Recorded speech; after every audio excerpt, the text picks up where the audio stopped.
जनतेला चांगल्या सुविधा मिळाव्यात यासाठी शासनामार्फत जिल्ह्यात विविध विकास कामे केली जात आहेत। त्यामुळे सांगली जिल्ह्याचा चौफेर विकास होण्याच्या दृष्टीने सर्व यंत्रणांनी विकास कामे प्रस्तावित करावीत व नियोजनबद्ध कार्यवाही करावी यासाठी जिल्हा नियोजन समिती अंतर्गत कामांचा नियमित आढावा घेतला जाईल असे प्रतिपादन राज्याचे उच्च व तंत्रशिक्षण संसदीय कार्यमंत्री तथा जिल्ह्याचे पालकमंत्री चंद्रकांत पाटील यांनी येथे दिले। जिल्हा नियोजन समितीच्या बैठकीच्या अध्यक्षस्थानावरून ते बोलत होते। जिल्हा नियोजन समितीच्या सभागृहात झालेल्या या बैठकीस खासदार विशाल पाटील, आमदार सर्वश्री अरुण लाड, सदाभाऊ खोत, इद्रिस नायकवडी, डॉक्टर सुरेश खाडे, सुधीर गाडगीळ, डॉक्टर विश्वजित कदम, गोपीचंद पडळकर, सत्यजित देशमुख, सुहास बाबर, रोहित पाटील, जिल्हाधिकारी अशोक काकडे, मुख्य कार्यकारी अधिकारी तृप्ती दोडमिसे, पोलीस अधीक्षक संदीप घुगे, महापालिका आयुक्त सत्यम गांधी, जिल्हा नियोजन अधिकारी अशोक पाटील यांच्यासह जिल्हा नियोजन समितीचे सन्माननीय सदस्य व जिल्हास्तरीय यंत्रणांचे प्रमुख उपस्थित होते।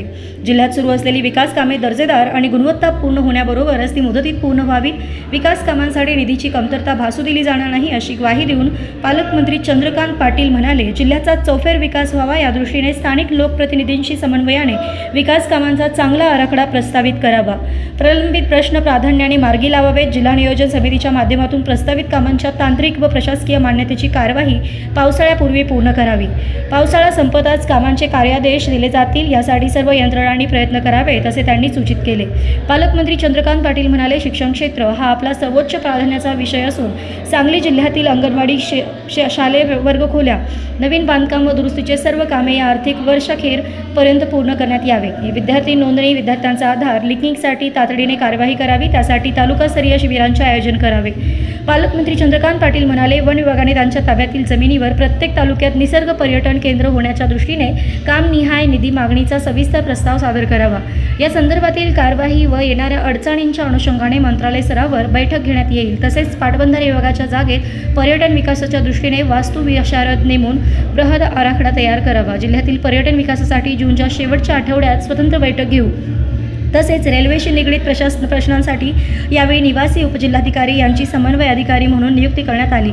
रेल्वेबाबतच्या प्रश्नासंबंधी स्वतंत्र बैठक घेण्यात येईल असे ते म्हणाले। जिल्हा वार्षिक योजनेतून सन 2024 ते 25 मध्ये मार्च अखेर 570 कोटी 41 लाख रुपये खर्च करण्यात आला असून खर्चाची टक्केवारी 99.55% इतकी आहे। तर सन 2025-26 साली गतवर्षीच्या तुलनेत 59 कोटी 28 लाखांची वाढ करून 632 कोटी 29 लाख रुपयांचा निधी मंजूर असल्याचे बैठकीत सांगण्यात आले।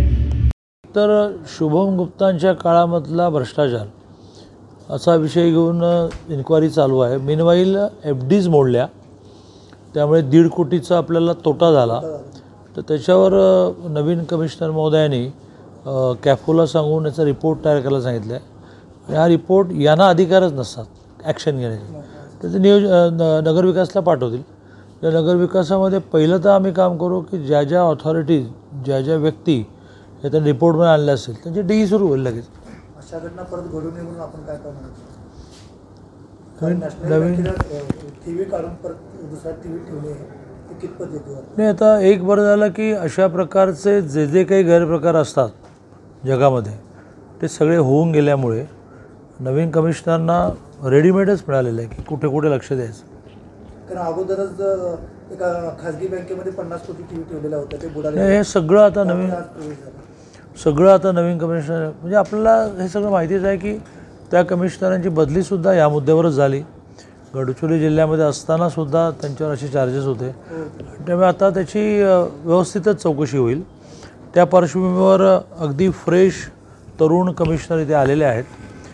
त्यांना आता ह्या सगळ्या गोष्टी, आता घरफाळ्याचा विषय पण आहे, मग आता अतिक्रमणाचा विषय आहे, FDचा विषय आहे, बांधकाम परवान्यामध्ये होणारा डिले आणि वजन ठेवलं की परवाना मिळतो, अशा सगळ्याच गोष्टी माझ्या मते पण 1-2 जणांना त्यांनी सस्पेंड पण केलं आहे।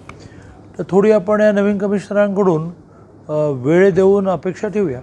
नवीन कमिशनरांच्या बाबतीत गोपीचंद पडळकर यांनी आता माहिती दिली की त्यांची मनमानी कारभार महापालिका क्षेत्रात चालू आहे, अतिक्रमण मोहिमेच्या संदर्भात, त्या संदर्भात समज द्यावी यासाठी तुमच्याकडे तक्रार केली होती। असं आहे की साधारणतः न्यायाधीश जो असतो त्याने न्याय दिला की एकाला न्याय मिळतो आणि दुसऱ्याला अन्याय असतो। मग ज्याला अन्याय होतो तो म्हणतो की न्यायाधीश भ्रष्टाचारी आहे, न्याय मिळतो तो मात्र फटाके पडतो की मला न्याय मिळाला।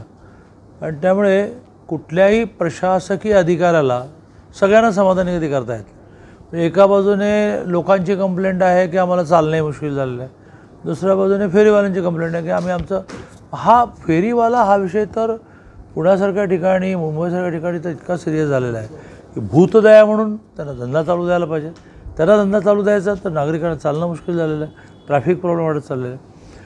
त्यांनी आज चांगलं उत्तर दिलं की बा याला केंद्र सरकारने आग्रह धरला आहे 5 वर्षापूर्वी की त्या शहरांनी फेरीवाल्यांचे झोन डेव्हलप करावे. ते सांगलीमध्ये राहिलेच आहेत, ते आता नव्याने त्याच्यावर काम करत आहेत. आता या फेरीवाला झोनमध्ये फेरीवाले जातील का पुन्हा येऊन रस्त्यावरच भाजी विकत बसतील, हा सगळा विषय आहे. गोपीचंद पडळकर हा आमचा मनाने खूप चांगला माणूस, मी त्याला वारंवार असं सांगत असतो किंवा तेच बोल पण नीट बोल.